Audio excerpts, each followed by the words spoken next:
नमस्कार छात्रों, आशा है कि आप लोग अच्छे से अपनी पढ़ाई कर रहे होंगे। आज के वीडियो में चर्चा करेंगे आपके 12वीं के कोर हिंदी में दिए हुए किताब आरोह भाग 2 का पाठ 3, जिसका शीर्षक है बात सीधी थी पर। ये एक बहुत ही प्रासंगिक कविता है और इसके रचयिता हैं कुंवर नारायण जी। आपकी किताब आरोह भाग 2 में इनकी 2 कविताएं दी गई है। पहला है कविता के बहाने और दूसरा है बात सीधी थी पर।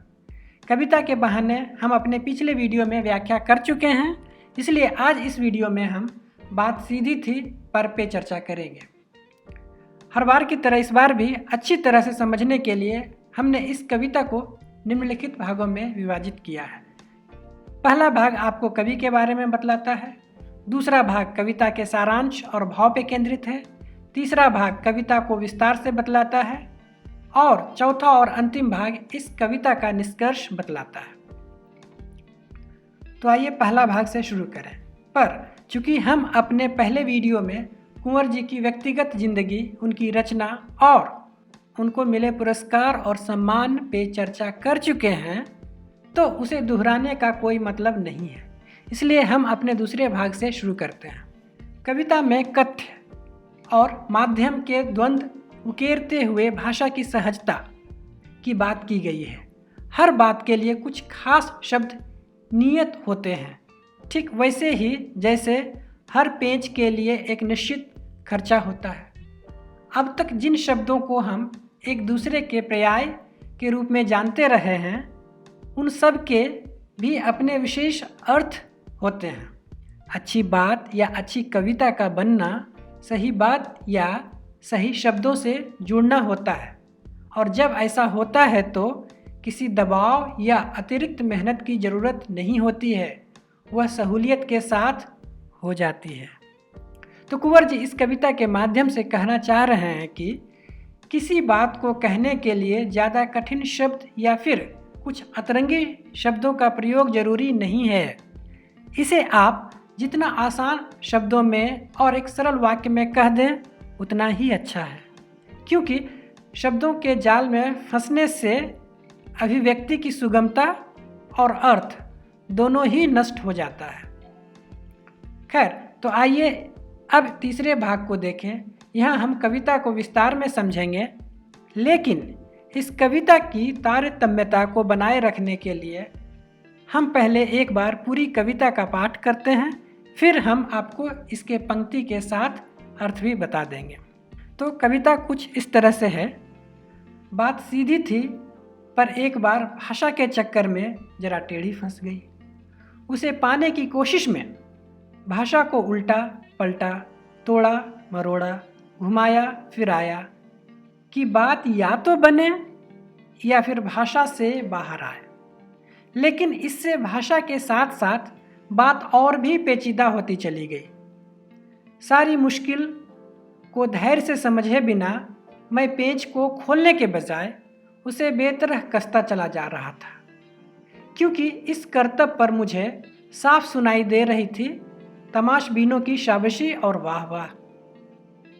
आखिरकार वही हुआ जिसका मुझे डर था। जोर ज़बरदस्ती से बात की चूड़ी मर गई और वह भाषा में बेकार घूमने लगी। हार कर मैंने उसे कील की तरह उसी जगह ठोक दिया। ऊपर से ठीक ठाक, पर अंदर से ना तो उसमें कसाव था ना ताकत।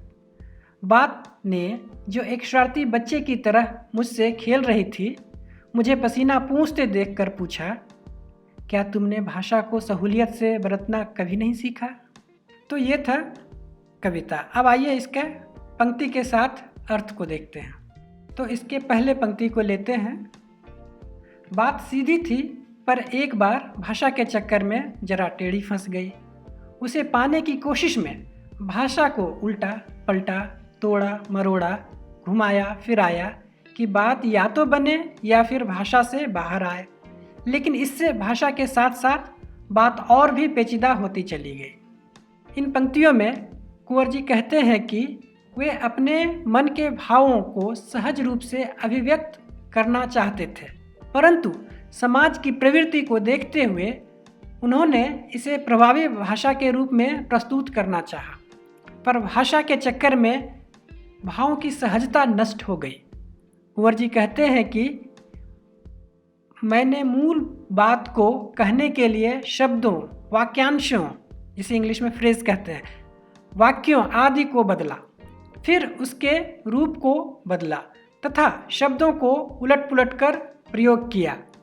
कुंवर जी ने कोशिश की कि ये या तो इस प्रयोग से उनका काम बन जाए या फिर वह भाषा के उलटफेर के जंजाल से मुक्त हो सके, परंतु ऐसा कुछ नहीं हुआ। उल्टा उनकी भाषा के साथ साथ कथ्य भी जटिल होता गया। कथ्य का मतलब स्टोरी, जटिल मीन्स कॉम्प्लिकेटेड। अब आइए दूसरी पंक्ति को लेते हैं। सारी मुश्किल को धैर्य से समझे बिना मैं पेंच को खोलने के बजाय उसे बेतरह कसता चला जा रहा था, क्योंकि इस करतब पर मुझे साफ सुनाई दे रही थी तमाशबीनों की शाबाशी और वाह वाह। इन पंक्तियों के माध्यम से कुंवर जी कहना चाहते हैं कि जब उनकी बात पेचीदा हो गई तो सारी समस्या को ध्यान से नहीं समझा। हल ढूंढने के बजाय वह और अधिक शब्द जाल में फंस गए, जिस कारण बात का पेंच खुलने के स्थान पर टेढ़ा होता गया और कभी उसे अनुचित रूप से कसते चले गए। इससे भाषा और कठिन हो गई। लेकिन ऐसे शब्दों के प्रयोग पर दर्शकों का प्रोत्साहन और प्रशंसा उन्हें ऐसा करने के लिए बढ़ावा दे रहे थे। आखिरकार वही हुआ जिसका मुझे डर था।